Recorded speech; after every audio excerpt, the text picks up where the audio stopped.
या पगारात बेसिक गरजा सुद्धा पूर्ण होत नाहीयेत आणि आपण स्वप्न बघतोय महागड्या गाड्यांची, आलिशान घरांची, लक्झरियस लाईफची. ऍक्च्युली आपलं स्वप्न बघणं चुकीचं नाहीये, तर चुकीचं आहे त्यासाठी प्रयत्न न करणं.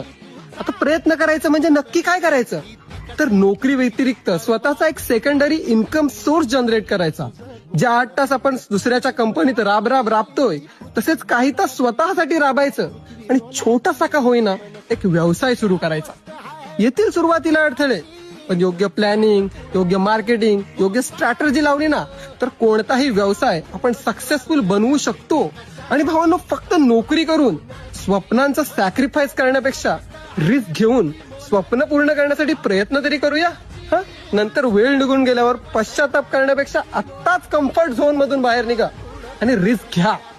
Because risk is always better than regrets.